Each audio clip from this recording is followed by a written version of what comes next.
Programme میں مجھے join کر رہے ہیں پاکستان پیپلز پارٹی کے سینئر رہنما ماہر قانون، کسی تعارف کے محتاج نہیں ہے، قادر خان مندوخیل صاحب. بہت بہت شکریہ مندوخیل صاحب آپ کی قیمتی وقت کے لیے. سر جزاک اللہ خیر. مندوخیل صاحب، پہلا سوال جو میں آپ سے پوچھنا چاہوں گا، موجودہ حکومت کا سیاسی طرز عمل، جس طریقے سے آج بھی ہم نے دیکھا کہ نئے چیف منسٹر کے پی کے کو عمران خان سے ملنے نہیں دیا جا رہا. دوسری طرف طارق فضل چودھری ٹی وی پر آ کر کہتے ہیں کہ عمران خان اگر ابھی درخواست دیں گے تو ہم بنی گانا کو سب جیل ڈکلیئر کر کے ان کو وہاں ٹرانسفر بھی کر سکتے ہیں. آپ کی نظر میں موجودہ حکومت نے پی ٹی آئی کو دبانے کے لیے، روکنے کے لیے جو اقدامات کیے ہیں، کیا اس سے پی ٹی آئی کو زیادہ فائدہ ہوا ہے یا نقصان؟ مندوخیل صاحب.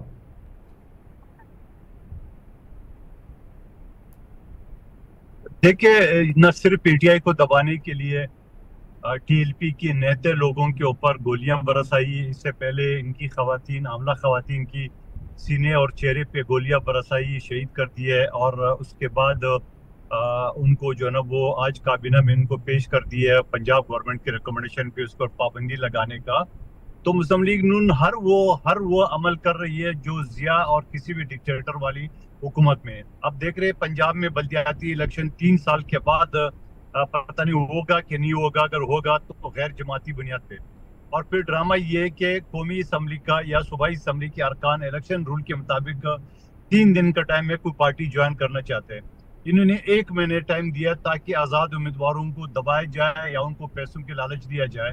تو میں یہ سمجھ رہا ہوں کہ ان کی حرکتیں جو ہے نا وہ کسی ڈکٹیٹر سے کم نہیں ہے، اور مجھے نہیں لگ رہا ہے کہ یہ اس طرح چلے گی ان کی حکومت. مندوخیل صاحب، کسی بھی جماعت پر پابندی لگانے سے کیا وہ مسئلہ ہمیشہ کے لیے ختم ہو جاتا ہے جس طرح آج ٹی ایل پی کی بات ہو رہی ہے؟ سر دیکھیے، آپ کے سامنے ماضی میں پیپلز پارٹی کا سامنے، اے این پی کا آپ کے سامنے، پھر پی ٹی آئی نے بھی ٹی ایل پی پہ پابندی لگانے کی کوشش کی ہے، پی ٹی آئی کے اوپر پابندی لگائی ہے. تو یہ ساری مثالیں تو ہمارے سامنے ہیں، لیکن یہ ساری حرکتیں جو ہے نا وہ تو ڈکٹیٹرز والی ہے. تو پھر کس بات کی یہ فارم 47 کی جو حکومت ہے جو اس طرح حرکتیں کر رہے، ظاہری بات ان کو پتہ نہیں. اب آپ دیکھ رہے لاہور کا میئر کوئی نہیں ہوگا، ہر ٹاؤن کا، ہر یو سی کا چیئرمین ہوگا، مگر میئر کوئی نہیں ہوگا، اور وہ بھی ہوگا آزاد غیر جماعتی بنیاد پہ. آپ اپنے آپ کو پولیٹیکل پارٹی کہتے ہیں، اور بلدیاتی الیکشن جو 3 سال بعد کے لیے آپ کوشش کر رہے ہیں اور وہ بھی نہ جانے کہ ہوگا کہ نہیں ہوگا، وہ آپ غیر جماعتی بنیاد پہ. اور 1 مہینے کے بعد کوئی جماعت جان کر سے پھر 1 مہینے کے بعد ڈرامہ کیوں؟ جب غیر جماعتی ہے تو غیر جماعتی رہنے دے. تو اس سے ان کی نیتوں کا فطور کا اندازہ لگایا جا سکتا ہے. مندوخیل صاحب، ملک کے معاشی حالات سے آپ بھی بخوبی باخبر ہیں. آپ جانتے ہیں کہ آج ملک کے معاشی حالات ایسے ہیں کہ 500 روپے کلو تو سر ٹماٹر پہنچ گیا ہے.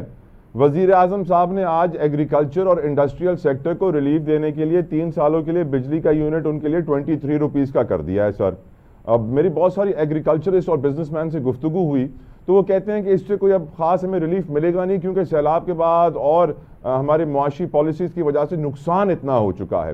ہم جانتے ہیں میکرو انڈیکیٹر سر، ریزروز ہوں، ریمیٹنسز ہوں، کرنٹ اکاؤنٹ سرپلس میں ہے، لیکن بے روزگاری بھی ریکارڈ سطح پہ ہے، ہماری غربت بھی ریکارڈ سطح پہ ہے، مہنگائی بھی ریکارڈ سطح پہ ہے. آپ کی نظر میں حکومتی اقدامات معاشی ریکوری کے لیے درست سمت میں جا رہے ہیں یا پھر ہم وہی رئیس کے لیے پالیسی بنا رہے ہیں اور غریب کا خیال نہیں کر رہے؟ مندوخیل صاحب. دیکھیں، جو آپ نے ٹماٹر کی بات کی، یقیناً اس میں وفاقی حکومت یا صوبائی حکومتوں کا قصور نہیں ہے. اس کی وجہ یہ کہ پاکستان کی تاریخ کا خطرناک ترین سیلاب آیا ہے جس سے تمام فصلیں تباہ ہو گئی ہے.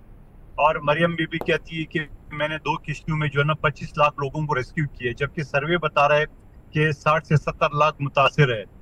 بقول یہ مریم بی بی کہ 25 لاکھ لوگوں کو انہوں نے ریسکیو کیا ہے. تو 25 لاکھ لوگوں کو ریسکیو کرنے کے لیے ہمیں تو 2 سے زیادہ کشتی نظر نہیں آئی. پھر یہ 1.5 مہینے تک یہ لوگ بیار اور مددگار کھا پی رہے، کہاں سے رہتے، پانی کہاں سے، اور کچھ زمین نہیں تھا.